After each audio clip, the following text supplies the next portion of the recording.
life, I cried enough for all of us. Now I'm using all this hurt to spin round. Understand, pain used to be my first name. I was a fool to call it love while I was in it. What kind of love will strike it down with the hands, the same hands that will pray for you, say I'll do all I can. Well, this is my story, and this is my life. I don't have to take revenge. I can just sit back, watch karma ruin your life.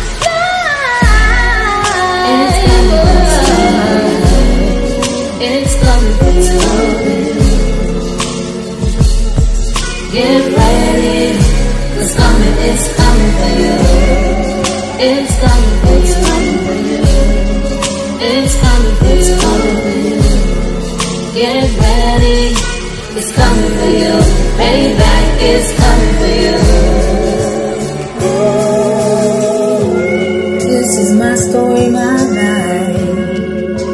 I hope you got it right with a new love in your life. Maybe it's too late.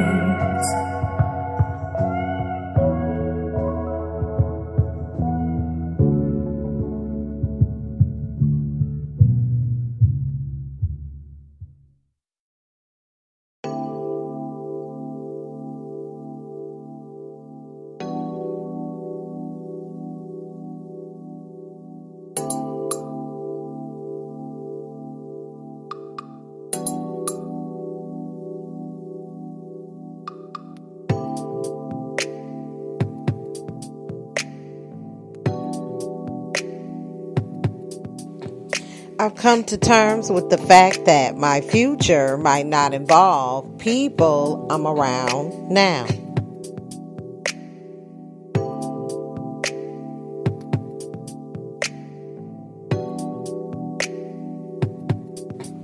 I get tired of doing this every time I try something new. Sometimes I had to walk away from what I want to find what I deserve.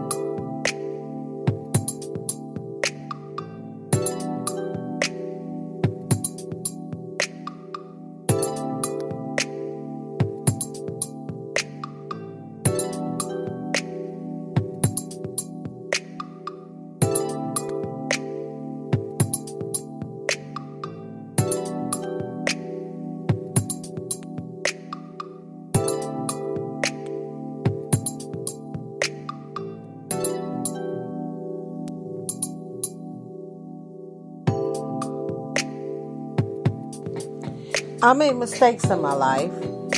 I've learned from my bad choices. I'll know better next time.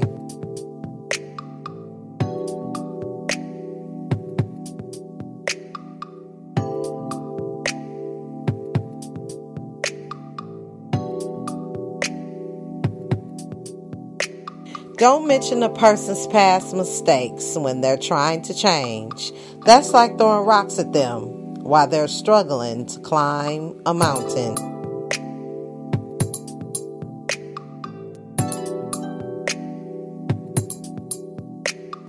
Let's talk about that.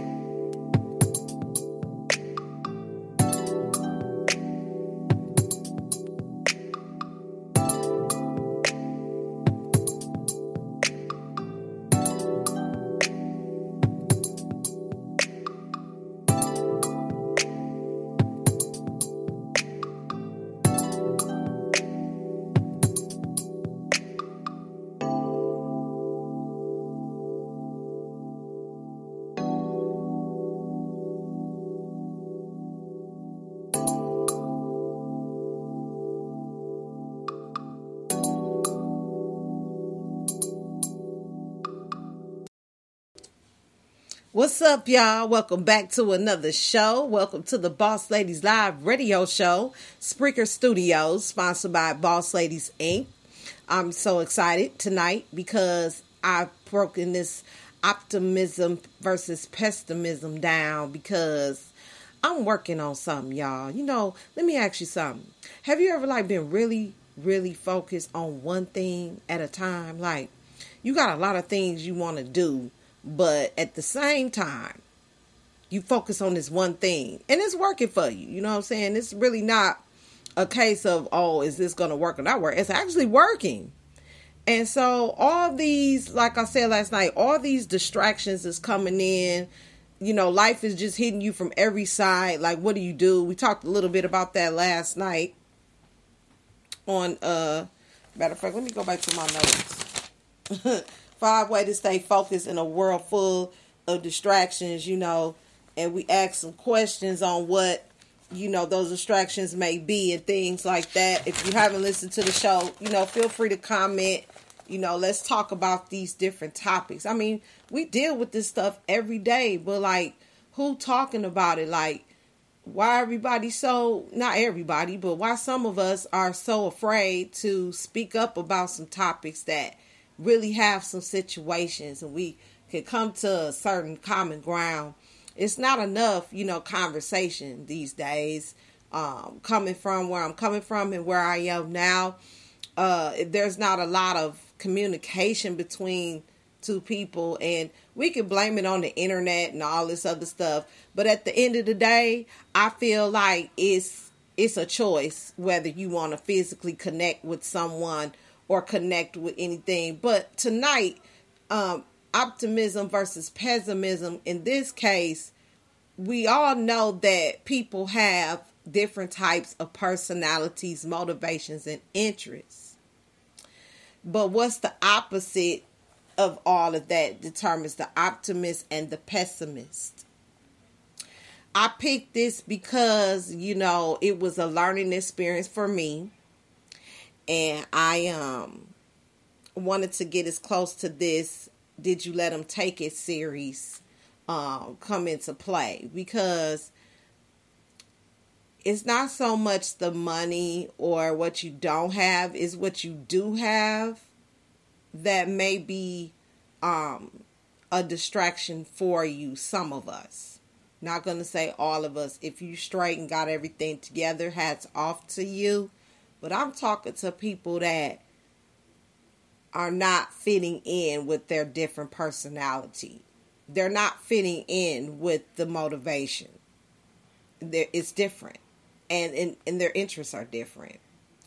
And when you're up against, like I talked about in the past, narcissism and personality traits and different things like that, all this ties in together.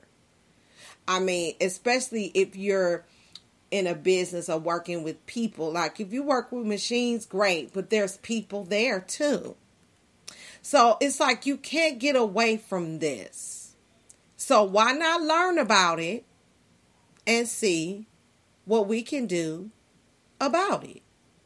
Make some changes or, you know, strive for excellence, for better results, however we gonna do this. So the meaning of optimist is simply confident people who face their fears head on. That's what I got out of this when I was researching it. Okay, they're fearless. And if you haven't checked that show out, season 1, Fearless Women, check that out. It's Fearless Women something. I got so many shows now, I just don't remember the exact title, but it's Fearless Women, you know, versus something. I don't know what it was. But anyway, a pessimist is a person who expects the worst, isn't very hopeful. They don't have no belief. Oh, I would do that, but this will happen. Oh, I would say that, but I don't want to feel like or be made to feel this and that way. It's all about mastering your emotions at the end of the day. It's already about thinking clearly. You know what I'm saying? And that's why this is stuff to know, because this is going to play a big part in all of our relationships. So, what are the differences between optimist versus pessimistic? And how do pessimists and optimists see the world? Do you want to be more optimistic? It says optimism. And I was looking at the meaning. And this is my interpretation. Optimists are confident people. They're not afraid anymore. Maybe they were before, but they're not now. And sometimes they're judged because they're optimal enough to face the fear head on, and they're optimum enough to coexist with others without being overbearing. A pessimist, however, makes excuses, expects the worst, and doesn't even try. And I think there's 3 differences between optimists and pessimists. And we're going to take a look at this article at thebrainflux.com/differences-between-optimist-pessimist. So on that note, let's get some EDU in our lives. School is in, and yes, we're going to be talking about 3 differences between optimist and pessimist. The thing I love about people is that we all have different personalities, motivations, and interests. One of the classical examples of opposite personalities are the optimist and the pessimist. We might be more of a pessimist or an optimist depending on the situation. But what exactly are the differences between optimist and pessimist? Optimist versus pessimist. Psychologists approach optimism and pessimism in a couple ways when it comes to research. But one of the main theories says that our attitudes are based on our thought patterns and how we interpret events. What psychologists call explanatory style. They argue that we have a sunny or shady disposition based on how we explain to ourselves how and why things happen. Martin Seligman, well known in the world of positive psychology, says the way a pessimist and an optimist interpret an event can be boiled down to 3 basic qualities, whether it is permanent, pervasive, and personal. Seligman sums up the differences of pessimist and optimist nicely in Learned Optimism. Quote, "The defining characteristic of pessimists is that they tend to believe bad events will last a long time, will undermine everything they do, and are their own fault.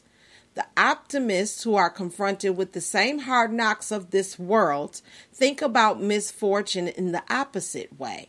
They tend to believe defeat is just a temporary setback, that it causes are confined to this one case." End quote. So, how pessimists and optimists see the world. Everyone is familiar with the glass half full or glass half empty analogy. It demonstrates how an optimist and a pessimist will interpret the same situation in 2 different ways. In that same vein, here's how an optimist and pessimist would interpret both good and bad events using the 3 explanatory qualities: permanent versus temporary, pervasive versus specific, and personal, internal or external control. 1. When something bad happens. Optimist. Temporary. They see the setback, failure, or situation are only happening for a short duration or as a rare occurrence. Specific. It's an isolated situation or has a specific cause. I didn't prepare properly for that exam, or maybe I didn't just enough for that presentation. External control. It wasn't their fault and it was beyond their control. The cause could be due to someone's behavior or circumstances that were out of their hands. I got a bad grade because the teacher hated the topic. End quote. Pessimist. Permanent. The situation is enduring or will last a long time. I'll never catch up on my work, or I can never get anything done when I want to, or nothing ever goes the way I planned. Pervasive. There's a universal explanation or generalization to explain what happened. No one can be trusted, or teachers don't like me. Internal control. It's their fault. They could have said or done something differently or made better decisions. I should have known better than that. Wow. That's pretty good. That's pretty good.